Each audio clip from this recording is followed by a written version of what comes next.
साथियों नमस्कार, भारत चक्र न्यूज में आपका स्वागत है। मैं हूं आपके साथ Rajesh Sharma.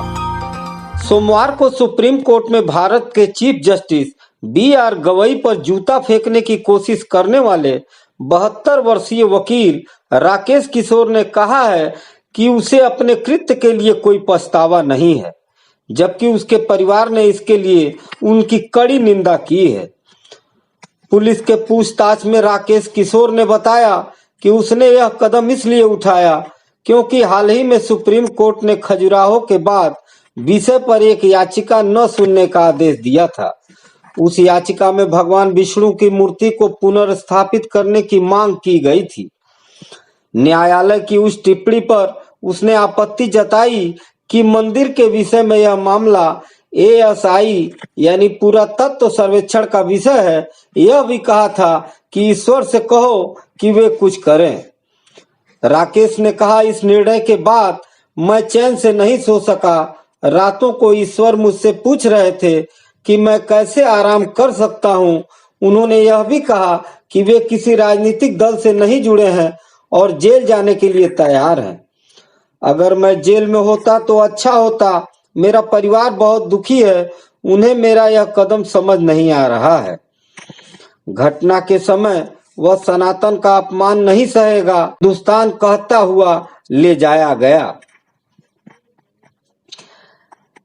Supreme court bar association के संयुक्त सचिव ने कहा कि किशोर से मिलने पर उन्होंने देखा कि वह अपराध बोध महसूस नहीं कर रहा था। सीजेआई पर जूता फेंकने की कोशिश सोमवार सुबह 11:35 पर अदालत चलने के दौरान हुई। राकेश किशोर को कोर्ट परिसर से बाहर ले जाया गया। पुलिस ने यह भी पुष्टि की कि उनके पास वैध कोर्ट प्रवेश अनुमति थी, जिसमें bar council of India card और अस्थायी सदस्यता भी शामिल थी। सीजेआई गवई का शांत व्यवहार 57 साल पहले चाकू से हमला करने वाले एक व्यक्ति के साथ कोर्ट रूम में एक जज के साथ हुई घटना की याद दिलाता है।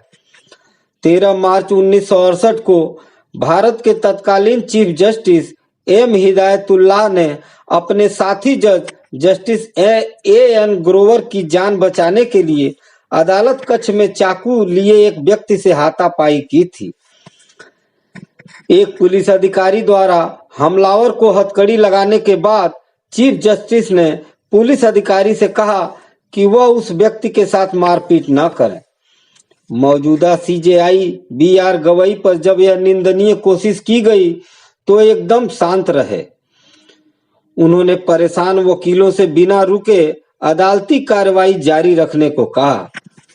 गवई का शांत रहना उस घटना की याद दिलाता है जब स्वयं सीजेआई हिदायतुल्लाह अपने साथी जज ए.एन. ग्रोवर की जान बचाने के लिए चाकू से लैस हमलावर से जूझ गए थे। फिर पुलिस वालों ने से कहा कि उस हमलावर से मारपीट न की जाए। सीजेआई कुछ दिन बाद रिटायर होने वाले हैं और यह घटना भी इतिहास के पन्नों में दर्ज हो जाएगी। लेकिन ऐसी घटनाओं से न्यायपालिका को चोट पहुंचाने की कोशिश है। राकेश किशोर नामक जिस शख्स ने सीजेआई गवई के साथ जिस मुद्दे पर घटिया हरकत की, वो कोई मुद्दा नहीं था, न उस शख्स की व्यक्तिगत परेशानी, लेकिन धर्म में लीन उस शख्स के कृत्य को जायज नहीं ठहराया जा सकता है। यह हमला न्यायपालिका पर हुआ है। कोई भी नेता, सांसद आजकल न्यायपालिका के खिलाफ कुछ भी टिप्पणी कर देता है।